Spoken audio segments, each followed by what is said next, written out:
오늘 읽은 성경 말씀에 보게 되면 바울 사도가 이 디모데후서 이 편지를 써서 디모데에게 보낸 겁니다.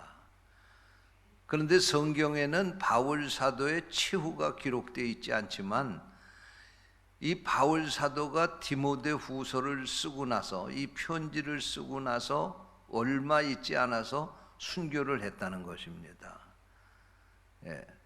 그러니까 바울 사도가 오늘 읽은 본문 말씀은 디모데후서 가운데도 제일 마지막 부분 아닙니까? 디모데후서 4장. 여기서 바울 사도가 전제와 같이 내가 벌써 부어지고 나의 떠날 시각이 가까웠도다. 이렇게 말씀을 한 걸 보면은 바울 사도는요, 자기가 죽을 때가 지금 가까이 와 있는 것을 알고 있는 거예요. 그러면서 바울 사도는 자기의 죽음이 가까운 것을 알고 지금 죽음을 준비하기 위해서 디모데에게 이제 얘기를 하는 거예요. 너는 어서 속히 내게 오라. 너는 겨울 전에 어서 오라. 이 말씀은 지금 바울 사도가 내가 죽을 시간이 가까웠으니까 마지막 죽음의 모든 준비를 마치고 죽어야 되지 않겠느냐. 그러니 네가 빨리 와라. 그리고 디모데에게 부탁하는 거예요. 여러분, 저는 바울 사도뿐만 아니라 우리 모든 성도들도 인생에 겨울이 온다는 사실을 계산하고 살아야 그 성도가 지혜로운 사람이다. 그렇게 생각합니다. 천년 만년 살 것처럼 그렇게 살지 마시고 내게도 인생의 겨울이 곧 온다고 하는 생각을 가지고 준비하며 살다가 겨울을 맞이할 수 있게 되시기를 축원합니다. 그래서 저는 오늘 본문 말씀을 가지고 겨울이 오기 전에 이런 제목으로 말씀을 전하려고 합니다. 성령께서 이 말씀을 듣는 우리를 깨우쳐 주시기를 원합니다. 겨울이 오기 전에 우리는 해야 할 일이 세 가지가 있습니다. 첫 번째로는 따라서 하시기 바랍니다. 천국 갈 준비가 됐습니까? 천국 갈 준비가 됐는가 한번 점검을 해봐야 돼요. 사람들은요, 이 세상에서 죽으면 모든 것이 다 끝난다 그렇게 생각을 해요. 그래서 천만의 말씀입니다. 성경에서만 우리에게 영원한 세계가 있다고 하는 것이 아니라 실제적으로 예수를 안 믿는 사람들도 죽었다 살아난 사람들이 많아요. 그 사람들의 증언을 통해서 우리가 사는 세상은 이 세상이 아니라 또다시 새로운 영원한 세상이 있다고 하는 걸 그들이 증언을 하는 것을 볼 수가 있습니다. 미국의 의학 박사인 레이먼드 무디라고 하는 분이 있는데 이분이 책을 썼습니다. Life After Life. 그냥 직역하면은 삶 이후의 삶 그런 뜻이에요. 그러니까 이 말씀 무슨 말씀이냐면 Life After Life. 지금 우리가 사는 삶 이후에 또 삶 그런 뜻 아닙니까? 이 책에 보면은요, 죽었다가 다시 살아났다는 사람들을 레이먼드 무디가 찾아다니면서 153명을 직접 인터뷰를 했어요. 당신이 정말 죽었다 살아나는데 그때 당신이 경험을 한 것을 들려달라고, 그래서 그 사람들에게 그 경험을 증언하는 것을 들은 거예요. 그 사람들이 얘기하는 걸 그 책에 적었는데 이들이 내가 죽었다 살아난 것을 확실한 게 아닙니까? 그리고 이 얘기한 것 가운데 첫 번째 이런 얘기가 있어요. 의사가 내가 병원에 입원해서 지금 죽느냐 사느냐 그 기로에서 치료를 받다가 죽은 거예요. 그러니까 의사가 와가지고 죽은 나를 쳐다보면서 이분은 돌아가셨습니다. 그리고 사망 판정을 한 거예요. 의사가 이분은 돌아가셨습니다 하는 소리를 들었다 그런 얘기예요. 죽은 거예요, 사는 거예요? 예? 죽어서 들은 거예요, 죽어서.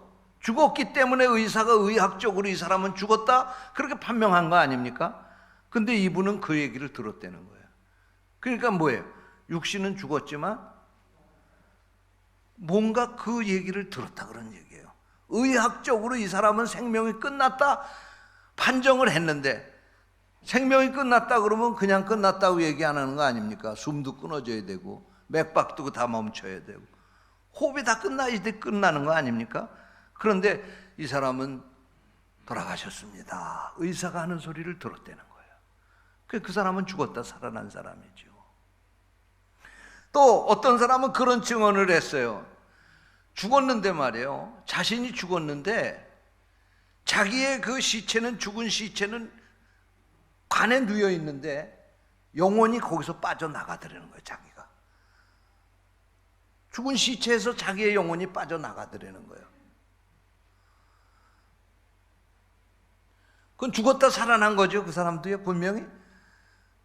그 다음에 또 어떤 사람은 그런 증언을 했어요. 자기가 죽었는데 그 영혼이 빠져나가는데 어떤 사람이 와서 자기를 데리고 가자고 끌고 가더라는 거예요. 그걸 우리는, 예수 안 믿는 사람들은 뭐라 그래요? 저승사자가 와서 날 데리고 갔다 그러는 거 아닙니까? 저승사자를 만났다고 하는 건 죽었다 살아났다는 얘기 아닙니까? 그런 얘기를 한다고 하면.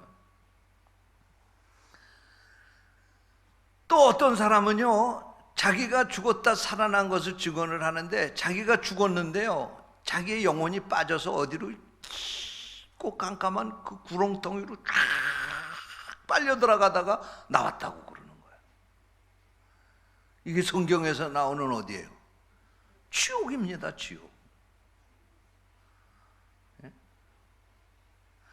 레이먼드 무디 박사는 이와 같은 증언을 하면서 우리는 의학적으로 인정하지 않고 우리는 의식적으로 의도적으로 이것을 인정하려고 하지 않지만 죽었다가 살아난 사람들의 증언을 들어보면 우리의 세계는 이 세상뿐만이 아니라 또 다른 세계가 있다 하는 것을 이 책에서, 이거는 무슨 신학적인 측면에서 얘기한 게 아니고 의학 박사의 이야기로 그렇게 이야기를 하는 거예요.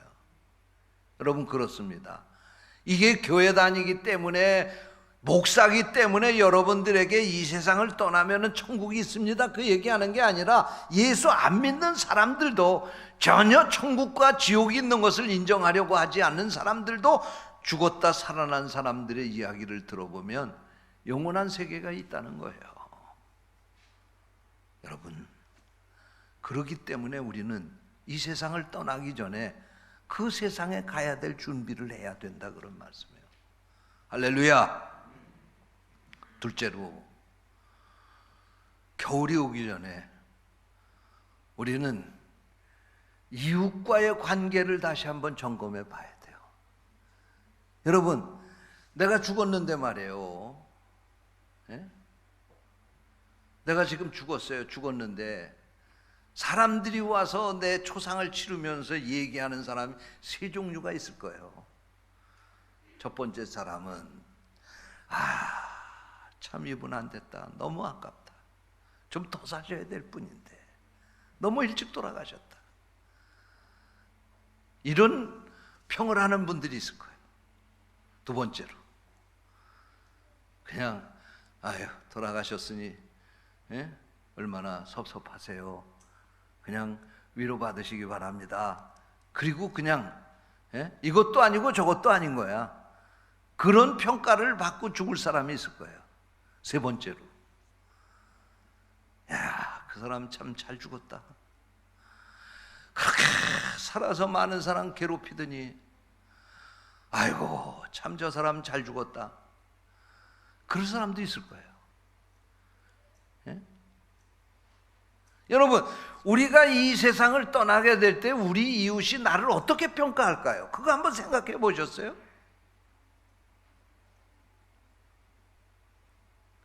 여러분, 우리가 아무리 목숨 걸고 열심히 돈 벌고 살아도요, 죽으면 땅 세 평에 묻히는 거예요. 입고 가는 수에는 주머니에 돈이 없습니다. 주머니가 없습니다. 내가 아무리 많은 거 모아도 갖고 갈 데 없어요. 하나님이 주신 거, 내가 수고하고 애써서 본 거, 그거 가지고 이웃들하고, 이웃 사랑하고, 이웃 돌보고, 그리고 사세요. 이웃 사랑하고요. 특별히 내 가족 사랑하시고, 나만 쳐다보고 산 아내 사랑하시고, 내 남편 사랑하시고, 내 자식 사랑하시고, 그러면서 사세요. 그래서 진정으로 내가 이 세상을 떠났을 때 정말 뜨거운 눈물 흘려주고, 참 이분은 돌아가신 게 안타깝다고, 그렇게 할 수 있도록 살아야 되지 않겠어요? 여러분, 지금 세상 떠나신다고 하면 과연 여러분의 이웃이 여러분을 뭐라고 평가할까요? 반드시 겨울이 옵니다. 내가 예기치 않았던 그 시간에, 그 순간에 겨울이 내게도 옵니다. 이때 내가 많은 우리의 이웃들에게 어떤 사람으로 기억될까 생각하시면서 사시기를 주님의 이름으로 축원합니다. 조금 전에도 제가 말씀을 드렸지만 레이먼드 무디 박사가 쓴 라이프 애프터 라이프라고 하는 이 책에 보면요, 죽었다 살아난 사람들은요, 가난해서 좋은 일 하려고 애쓴다는 거예요. 왜? 이 세상 떠나면 좋은 일 한 사람들이 좋은 데 간다. 죽음을 경험한 사람은 그런 생각을 한다는 거예요. 이게 성경에 있는 얘기만 아닙니다. 될 수 있으면 이웃들에게 베풀고 사랑하고 도우면서 살 수 있게 되시기를 주님의 이름으로 축원합니다.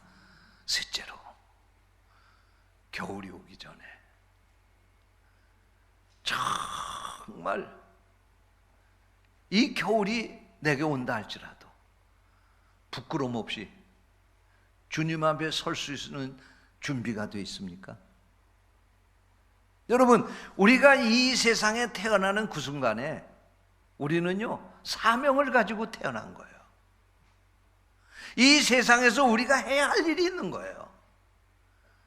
그냥 밥만 먹고 살다가 죽어서 무덤에 묻히면 그것으로 끝나는 게 아니에요. 우리 인간은 사회적 동물입니다. 이웃과 더불어서 같이 살고 이웃 도와주면서 같이 사는 거예요. 이웃이 나를 도와주기 때문에 내가 사는 거예요. 그렇다고 하면 나도 이 사회에서 해야 될 사명이 있는 거예요. 회사에 들어가서 일하면 그 회사에서 내게 맡겨주신 사명이 있는 거예요. 내가 가정을 이루고 살면 그 가정에서 남편으로서, 아내로서 그 사명이 있는 거예요. 여러분, 우리는 이 세상에 사는 동안 육신적으로도 자기의 사명을 가지고 사는 겁니다. 영적으로도 마찬가지예요. 믿음 안에 사는 사람들은요, 사명이 있어요. 땅 끝까지 복음 전해야 될 사명이 있습니다. 뿐만 아니라 교회를 섬기고 성도들을 섬겨야 될 사명이 있는 거예요. 여러분, 달란트의 비유가 우리에게 주는 교훈이 무엇입니까? 그 사명에 충성한 사람은 주님 앞에 가서 상 받고 영광을 얻게 되지만, 그 사명을 주었음에도 불구하고 그 사명을 감당하지 못한 사람은 주님 앞에 책망을 받게 될 것이고 슬피 울며 이를 갈게 될 것이라고 하는 것이 달란트의 비유가 주는 교훈 아닙니까? 여러분, 내가 주님 앞에 충성할 시간이 언제까지든지 내게 있는 것이 아닙니다. 내일 올지도 몰라요. 아니, 오늘 저녁에 그 겨울이 내게 올지도 몰라요. 내게 맡겨주신 사명에 얼마나 충성했는지 한번 점검해 보세요.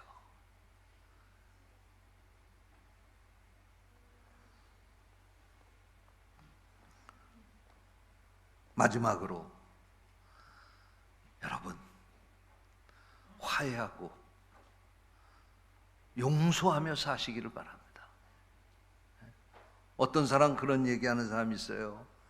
난 죽을 때까지 내 눈에 흙이 들어갈 때까지 절대로 용서 못해.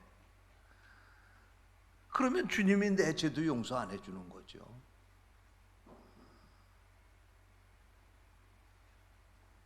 내 죄를 용서받기 원하면 남의 죄도 용서해 줄 수 있어야 돼.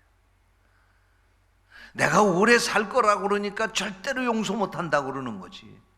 내가 오늘 죽는데 용서 못할 게 뭐 있겠어.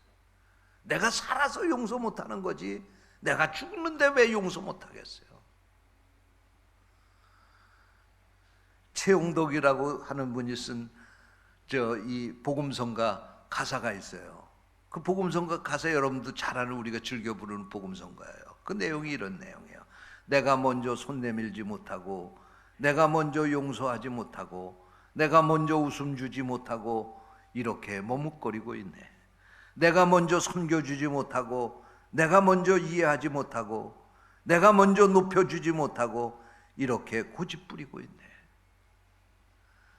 여러분, 천년만년 살려고 하기 때문에 이런 짓 하고 사는 거죠. 오늘 주님이 부르신다고 하면 용서 못할 게 뭐 있겠어요? 화해 못할 게 뭐 있겠어요? 혹시 여러분 가족 간에, 동기 간에, 또는 이웃하고 아직까지 화해하지 못하고 용서하지 못한 것 있다고 하면 어서 속 깊으세요. 이해 지나가기 전에 해결하세요.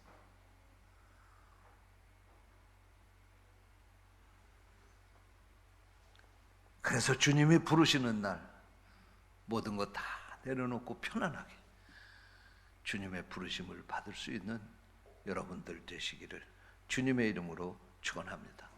어떤 목사님이요 이런 얘기를 하시더라고요.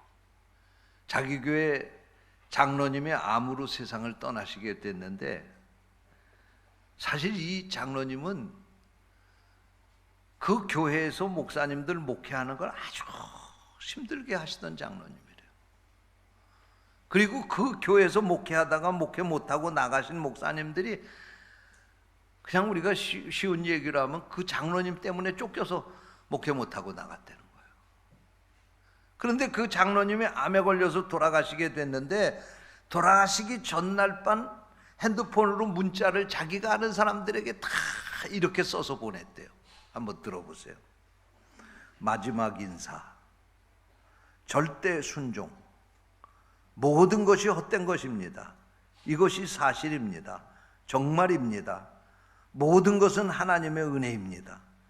신실하신 하나님, 신실하신 하나님, 신실하신 하나님, 하나님의 의와 평강이 충만하시기를 기도합니다.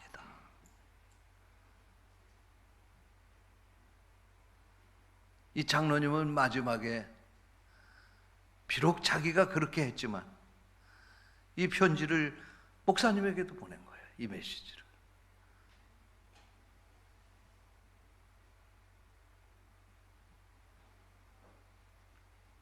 여러분, 우리가 용서 못하고 화해 못할 게 뭐 있겠어요? 고집 부리지 말고 그거 다 하고 주님 부르시는 그날 멋지게 주님 앞에 갈 수 있는 성도들이 되시기를 주님의 이름으로 축원합니다. 기도하겠습니다. 하나님 아버지, 감사합니다. 오늘 우리에게 귀한 말씀을 주시고, 바울 사도가 겨울이 오기 전에 디모데를 간곡하게 찾았습니다. 그 인생을 마지막을 정리하고 싶었기 때문입니다. 오늘 이 말씀을 생각하면서 오늘 우리 인생에도 바울 사도가 맞이했던 그 겨울이 올 텐데, 그 겨울 앞에서 우리는 어떻게 준비하고 있는지를 다시 한번 돌아볼 수 있게 해주시니 감사합니다. 정말 우리 인생의 겨울이 찾아왔을 때 세상 많은 사람들에게 정말로 칭찬받으며 세상 떠날 수 있게 해주시고, 주님 앞에 가서도 칭찬받는, 부끄러움 없이 주님 앞에 서서 상급받는 그런 삶을 살아갈 수 있도록 저희들을 도우시고 인도해 주옵소서. 주님의 이름으로 간절히 기도하옵나이다. 아멘.